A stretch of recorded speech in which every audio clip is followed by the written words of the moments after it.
Bonjour à tous. Eh bien, prenons un instant cet après-midi pour continuer la lecture du livre Un mois avec nos amis les âmes du purgatoire. Au nom du Père qui m'a créé, du Fils qui m'a sauvé et du Saint-Esprit qui me sanctifie. Amen. Jésus, je me plonge en toi, dans ta divine volonté, je m'unis à toi, je m'identifie à toi, je me fusionne en toi et je viens plonger dans le grand bain de ton amour, de ta divinité, de ta volonté, de ton humanité, de tes mérites, de tes grâces, de tes bénédictions, de ton sang, Seigneur. Et je prends avec moi toutes les âmes de toutes les générations et toutes les âmes du purgatoire pour vraiment que nous soyons embellis et que tu viennes nous marquer toutes du sceau de ta divine volonté. Viens, Seigneur, remplis nos cœurs de ta présence, de ton amour, de ton Esprit Saint. Nous avons besoin de toi. Sans toi, nous ne sommes rien du tout. Nous chutons constamment. Alors viens t'unir à nous, Seigneur. Retire de nos cœurs tout ce qui ne t'appartient pas et vraiment crée cet espace nécessaire pour que tu puisses t'y sentir bien et que tu viennes t'y installer avec le Père et le Saint-Esprit. Viens dans tous nos mouvements, dans tous nos regards, dans chacune de nos paroles, dans toutes nos pensées, dans chacun de nos pas, que tout soit fait pour toi, par toi et en toi. Seigneur, je te donne l'autorisation d'agir continuellement dans ma vie. Prends les commandes de mon existence.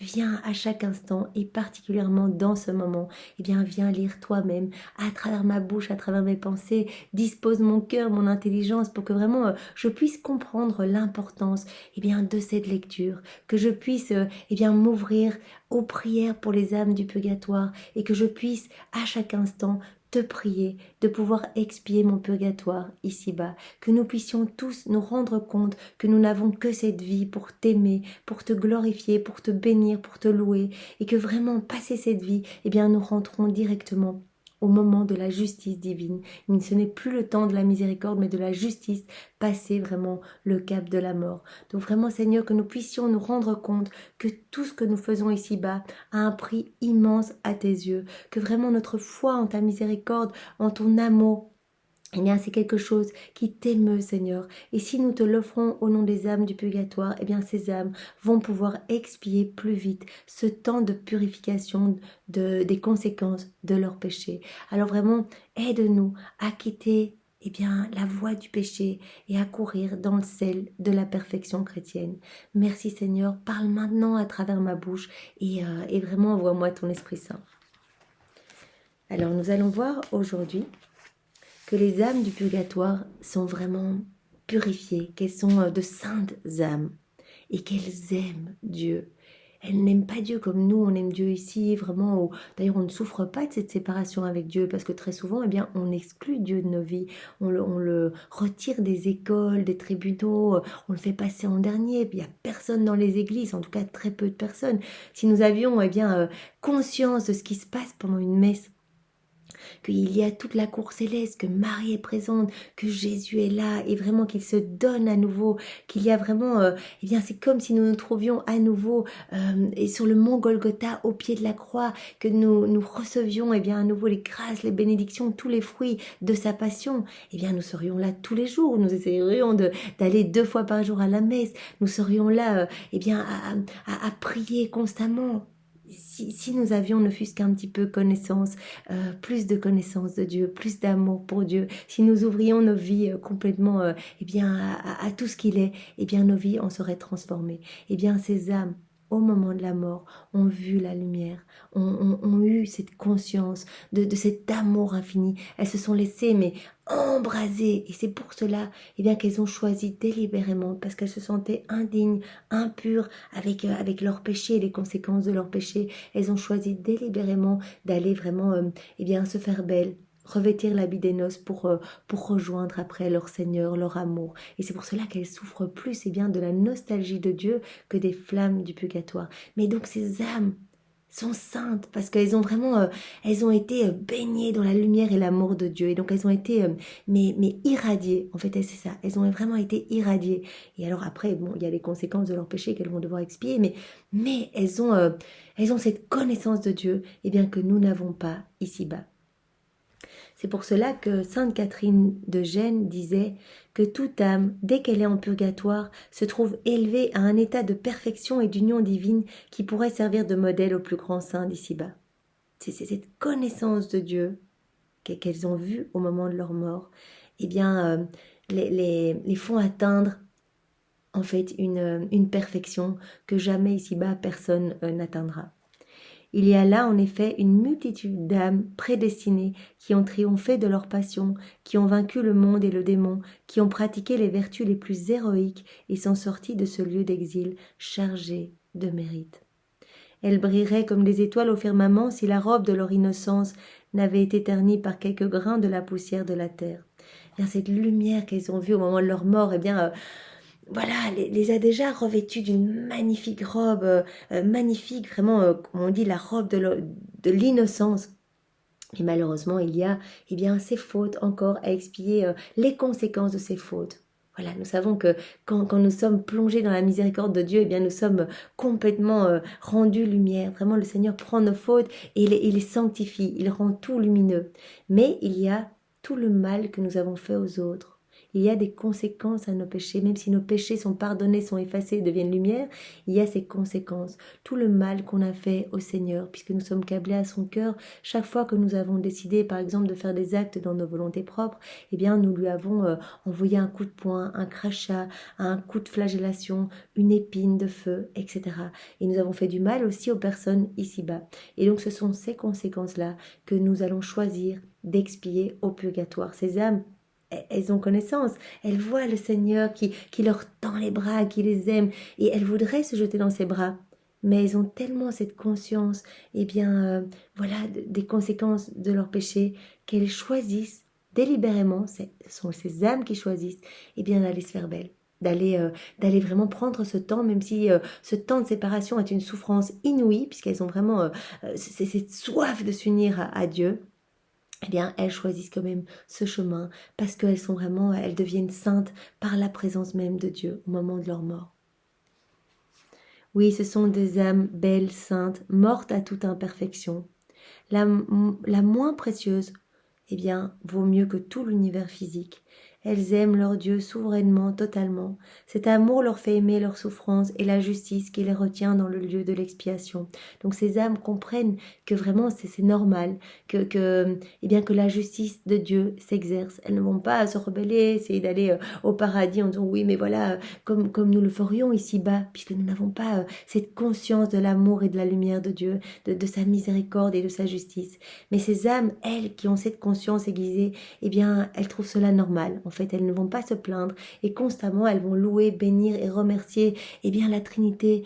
Elles vont remercier Dieu de leur donner ce temps vraiment d'attente pour se purifier. Voilà. Leur ouvrirait-on les portes du ciel qu'elles préféreraient rester dans les flammes purificatrices plutôt que de rentrer dans la gloire avec de légères imperfections. Elles ne supportent plus leurs imperfections. C'est pour cela que le lieu du purgatoire est vraiment un lieu de remords. En fait, elles regrettent tous ces péchés. Elles se disent, voilà, sur la terre, on avait tellement de temps, on avait tellement de possibilités d'aimer, d'adorer, de louer, de bénir, d'aller remercier, d'aller adorer Saint-Sacrement, etc. Et on n'a rien fait du tout, on a perdu notre temps, on a perdu notre vie. Vraiment, ce lieu est un lieu de remords parce qu'elles ont justement cette conscience de cet amour infini et vraiment qu'elles ont cette soif de pouvoir vraiment s'unir à la gloire de Dieu. Donc vraiment, elles préféreraient rester dans les flammes et souffrir plutôt que rentrer et de rentrer avec quelques imperfections dans leur âme. Elles ne peuvent assez remercier leur bien-aimé de leur avoir préparé un lieu d'expiation pour leur permettre d'acquérir cet état de beauté qui convient à ses épouses. Elles se rendent bien compte que elles sont les épouses de Dieu et elles veulent vraiment arriver les plus belles possibles, que leurs âmes soient ennoblies et vraiment complètement purifiées de toutes mes micro-imperfections. Et mieux que Job, au milieu de leur douleur, elles redisent sans cesse que le saint nom de Dieu soit béni. Que le saint nom de Dieu soit béni. Elles le disent continuellement. Soyez donc compatissants pour ces saintes âmes, puisqu'elles ont plus que jamais besoin de notre assistance. Un jour, les rôles changeront, elles deviendront nos protections dans le ciel, nos médiatrices auprès de Dieu, et alors elles nous rendront avec bonheur ce que nous aurons fait pour elles au jour de leurs afflictions. Bien, ces âmes attendent nos prières puisque nous savons que voilà, elles sont là, elles doivent attendre et ce temps peut être très long, ce temps de séparation avec leur Seigneur peut être très long. Et nous, quand nous offrons bien, nos messes, nos prières, voilà, nos réparations, quand nous offrons nos actes faits dans la divine volonté pour ces âmes, et bien vraiment, elles se voient comme voilà, une nouvelle douche de lumière, une purification, un rafraîchissement nouveau. Et alors elles peuvent accélérer ce temps de purgatoire qui est assez douloureux pour ces âmes. Un jour, bien, quand nous nous retrouverons au purgatoire, ces âmes prieront pour nous et nous obtiendrons des grâces bien, pour rejoindre plus vite la patrie céleste. Ces âmes sont vraiment aimées de Dieu. Si Dieu, dit un auteur, nous aime, nous, alors que nous sommes pauvres pécheurs, tellement imparfaits et dépourvus de vertu et de mérite, combien plus il aime ces saintes âmes du purgatoire. Donc le Seigneur aime tellement les âmes du purgatoire. Elles qui sont à lui pour toujours, ces âmes bien, sont déjà destinées à le rejoindre. Ce sont ses épouses, ses enfants lumineux et il veut vraiment que, voilà, que ces âmes puissent le rejoindre très vite. En fait, c'est vraiment dans sa divine volonté qu'il voudrait qu'elles soient toutes près de lui. Elles sont à lui pour toujours. Et le Seigneur voit en ces âmes bien, resplendir la beauté de ses élus. Elles lui sont infiniment plus chères. Ce sont ses épouses, ses enfants chéris, les héritières de sa gloire, appelées à le bénir éternellement dans le ciel. Toutes sont des pierres vivantes destinées à l'édifice de la divine Jérusalem et que le ciseau du divin sculpteur achève de tailler et de polir. C'est vraiment voilà un temps de perfectionnement, vraiment comme ici. Bien, il y a cet exemple, c'est comme si le ciseau divin venait bien terminer, vraiment achever de tailler et de polir ces âmes pour qu'elles soient vraiment les plus parfaites possibles et qu'elles puissent aller resplendir de toute leur gloire bien, au ciel. Voilà, avant de les faire rentrer dans la place qui leur a destinée de toute éternité. Il les aime tendrement, il les contemple avec amour, il désire vivement s'unir à elles. Son cœur paternel souffre de leur triste exil. Vraiment, le Seigneur souffre de cette séparation. Mais sa justice, qui a ses droits aussi, bien que sa bonté, les retient dans la prison jusqu'à ce qu'elle ait payé toutes leurs dettes.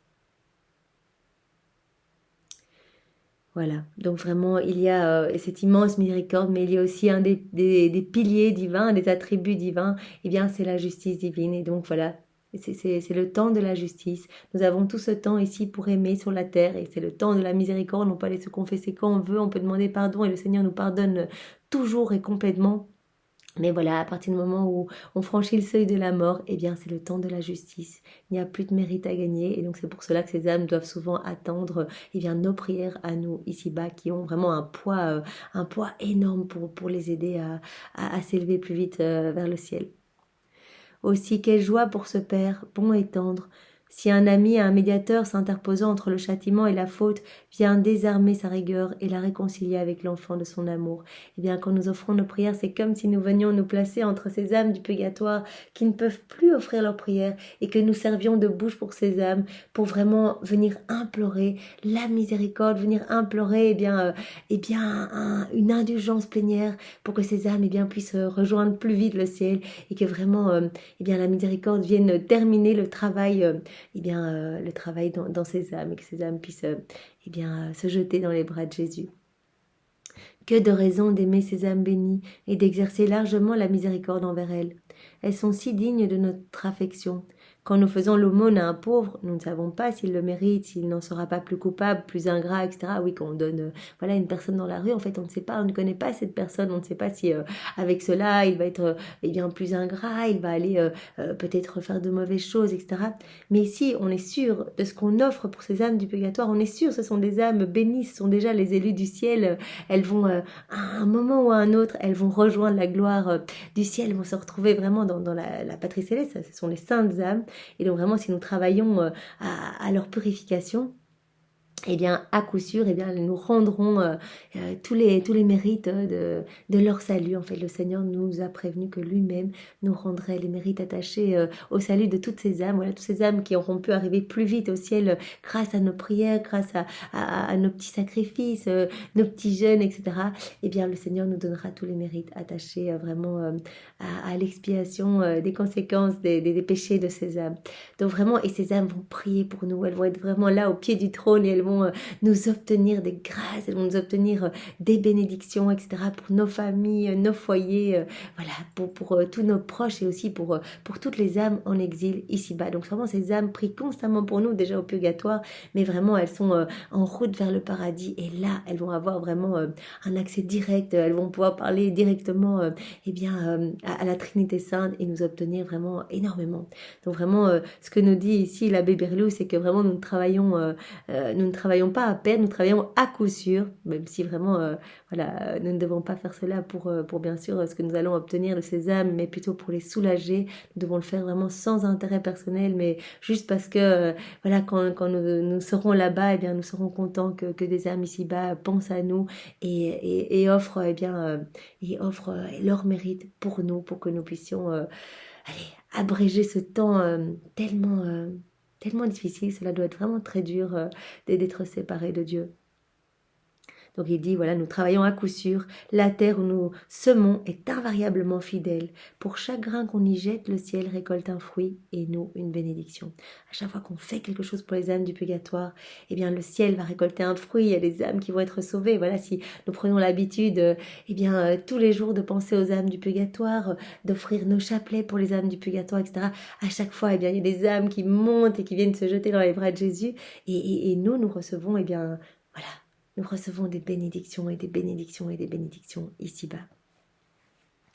Alors voici un exemple. Sainte Gertrude, dans un ravissement, vit l'âme d'une religieuse qui avait passé sa vie dans l'exercice des plus grandes vertus. Donc Sainte Gertrude, tout comme Sainte Catherine de Gênes. Donc ce sont deux saintes qui ont pu, entre autres, il y en a plein qui ont pu voir le purgatoire, mais ces deux saintes ont pu voir vraiment ce qui se passait un petit peu au purgatoire. Et Sainte Gertrude a vu une religieuse qui était décédée et qui toute sa vie avait été vraiment adorable, pieuse, qui pratiquait l'exercice des plus grandes vertus, etc. Et elle a vu cette religieuse, elle se tenait en présence de notre Seigneur revêtue des insignes de la charité. Donc vraiment tout ce que nous avons fait sur terre, déjà nous allons arriver et nous présenter devant le trône de la Trinité revêtu des vertus que nous avons pratiquées durant notre vie. Voilà, ici elle est revêtue des insignes de la charité. Mais Sainte Gertrude trouve ça étrange, mais cette religieuse, qui est pourtant toute belle, toute pure, n'ose pas porter ses regards sur la face adorable du Sauveur. Donc elle n'ose pas le regarder. Elle demeurait les yeux baissés, dans l'attitude d'un criminel, témoignant par ses gestes l'envie de s'éloigner du divin maître. Gertrude, étonnée d'une conduite aussi étrange, voulut en connaître la raison. « Dieu de bonté, dit-elle, pourquoi ne recevez-vous pas cette âme auprès de vous ?» À ces mots, notre Seigneur étendit les bras avec amour, comme pour attirer cette âme vers lui. Et c'est ce qu'il fait, avec chacune des âmes qui arrivent et qui choisit la lumière, puisqu'il y a vraiment le choix au moment de la mort, ou la lumière ou les ténèbres. Ténèbres, c'est pour la damnation éternelle. Mais si on choisit la lumière, directement, le Seigneur nous tend les bras. Et vraiment, ce qui se passe, c'est que cette lumière nous a purifiés, nous a sanctifiés. Et donc, vraiment, nous avons la conscience de tout ce qui reste encore à purifier. Voilà, toutes ces conséquences qui restent encore à nettoyer. Et donc, c'est ce qui se passe avec cette religieuse qui pourtant est revêtue d'un magnifique habit d'innocence. Elle porte vraiment tous les insignes des vertus qu'elle a pratiquées tout au long de sa vie.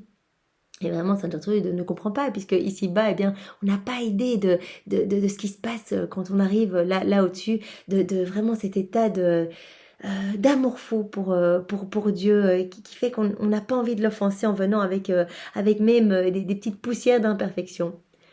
Et donc voilà. Alors à ces mots, notre Seigneur nous étend les bras et c'est ce qu'il va faire pour chacun de nous. Il veut vraiment nous accueillir, mais ce sont les âmes qui sont mortes, qui arrivent près de lui et qui voudraient s'élancer dans ses bras, dans les bras de Jésus, mais en fait elles ne peuvent pas soutenir la pureté de cet amour, de cette lumière tellement pure. Ne peuvent pas soutenir cela et donc elles choisissent délibérément d'aller au purgatoire, et elles s'éloignent délibérément alors qu'elles rêveraient de s'unir, mais vraiment elles ne veulent pas l'offenser. Il y a vraiment cette sainte crainte à la perfection, vraiment cette grâce de la sainte crainte qui est donnée à ces âmes qui arrivent après la mort, vraiment crainte d'offenser le Créateur en venant avec quelconques imperfections. Et c'est ce qui se passe avec cette religieuse. Celle-ci s'en alla dans une respectueuse humilité. La sainte, de plus en plus surprise, demanda à l'âme de la religieuse pourquoi elle fuyait avec les embrassements d'un aussi tendre époux. Parce que je ne suis pas encore purifiée des souillures que mes fautes m'ont laissées, et si Dieu m'accordait dans l'état où je suis l'entrée libre au ciel, je n'y consentirais pas, aussi brillante que je paraisse à ses yeux. Donc même si elle est là avec toutes ses vertus, elle dit non, je sens qu'il y a encore quelques petites choses que je dois purifier. Donc même s'il il voulait que je rentre, qu'il me prenait par la main, eh bien je n'y consentirais pas parce que je sens que voilà, je n'oserais pas l'offenser et venir tout près de lui alors que moi il y a encore des petites taches. Voilà. Donc elle dit aussi brillante que je paraisse à ses yeux, je sais que je ne suis pas encore une épouse digne de mon Sauveur. Donc il y a vraiment cette conscience. Les âmes qui arrivent, eh bien, au moment de leur mort, ont envie d'être dignes d'entrer au paradis. Vraiment, il y a vraiment c'est cette envie d'être aussi pure que possible. Et donc elles vont vraiment délibérément, voilà, dans ce lieu qui pour elles sont, eh bien, c'est ce lieu qui pour elles est un lieu de torture. Ainsi, ces saintes âmes endurent leurs souffrances de très bon cœur dans une résignation parfaite. Elles sont tellement transformées en Dieu qu'elles ne voudraient pas, quand elles le pourraient, se soustraire à la moindre partie de leurs tourments. Elles les acceptent avec une joie qui grandit toujours à mesure qu'elles se rapprochent du terme de leur expiation. Donc vraiment, tout est accepté, elles ne font que bénir, adorer, louer, remercier, même si ces souffrances sont atroces, comme nous l'avons vu vraiment dans les jours précédents, dans la méditation des jours précédents, où vraiment ne fût-ce qu'une goutte de la transpiration d'une âme du purgatoire eh bien, avait brûlé profondément la main eh bien, de ce religieux, et cette plaie était restée vive et ouverte tout au long de sa vie, alors que c'était une goutte de sa transpiration. Donc combien plus eh bien, ces flammes eh bien, viennent vraiment brûler l'âme pour vraiment la nettoyer en profondeur, la décaper de toute micro-souillure. Et donc malgré ces souffrances, eh bien ces âmes sont vraiment heureuses parce que elles savent que voilà, elles ont l'espérance de pouvoir un jour regagner gagner le ciel et être près de Jésus et de la Trinité. Donc elles acceptent tout avec une joie immense. Donc ce sont vraiment des saintes âmes et nous pouvons demander eh bien cet après-midi que ces âmes prient pour que nous devenions saints, nous aussi, ici-bas, et que nous puissions eh bien, accepter nos souffrances comme elles acceptent leurs souffrances, que nous puissions unir nos souffrances, toutes nos souffrances à celles de Jésus, pour que nos souffrances puissent porter les fruits des souffrances de Jésus ici-bas, et que nos souffrances ici puissent déjà expier nos péchés, expier les conséquences de nos péchés, et que à notre mort nous puissions directement eh bien, ne pas passer par le purgatoire, parce que vraiment nous allons demander cette grâce de pouvoir expier notre purgatoire ici-bas, par nos souffrances, par nos prières, par nos messes, par notre dévotion, par notre amour fou pour Jésus, par nos actes faits en union avec lui, vraiment, et voilà, par notre amour pour tous nos frères et sœurs, de désirer que toutes les âmes eh bien, soient sauvées. Vraiment, demandons à ces âmes d'intercéder pour nous, pour que nous recevions eh bien, toutes ces grâces, parce que seul, eh bien, c'est très difficile. Voilà qu'elles sont dignes de notre amour, de nos sympathies, de toute notre charité, ces saintes âmes. Ô Dieu, qui pardonne aux pécheurs et qui veut le salut de tous les hommes, jette un regard de bonté sur les âmes du purgatoire. Elles sont tes épouses, tes enfants de prédilection. Elles t'ont aimé tendrement et servi courageusement. Montre-leur ta divine face. Ô Jésus, sois leur propice. Seigneur, appelle tes enfants et tes sœurs au séjour éternel, et que la lumière qui ne s'éteint pas luise sur ces âmes, qu'elles reposent en paix. Amen. Eh bien, merci Seigneur, vraiment pour tout ce que tu nous donnes comme enseignement à travers, bien aujourd'hui, à travers eh bien, les révélations privées de Sainte Catherine de Gênes et de Sainte Gertrude, voilà, qui ont pu voir le purgatoire et qui nous mettent vraiment le doigt sur le fait que ces âmes sont saintes, qu'elles bénissent constamment le Seigneur malgré leurs souffrances, qu'elles n'ont plus aucune souillure extérieure, mais qu'elles continuent pour l'expiation des conséquences de leurs péchés, mais vraiment qu'elles acceptent la justice divine et qu'elles se rendent bien compte qu'il y a cette dette, voilà cette dette pour payer tous les moments où elles n'ont pas remercié, aimé sur la terre. Et donc vraiment, elles vont prier pour nous, elles vont prier pour nous et donc nous pouvons vraiment tous les jours offrir nos journées, nos chapelets, nos prières, nos méditations, les 24 heures de la passion, nos actes faits dans la divine volonté. Nous pouvons tout offrir, nos messes, nos adorations pour ces âmes, vraiment pour ces âmes. Merci Seigneur, avec tes propres remerciements, sois loué, béni et glorifié dans ta divine volonté. Au nom du Père et du Fils et du Saint-Esprit. Amen. Soyez tous bénis, passez une belle journée. Au revoir.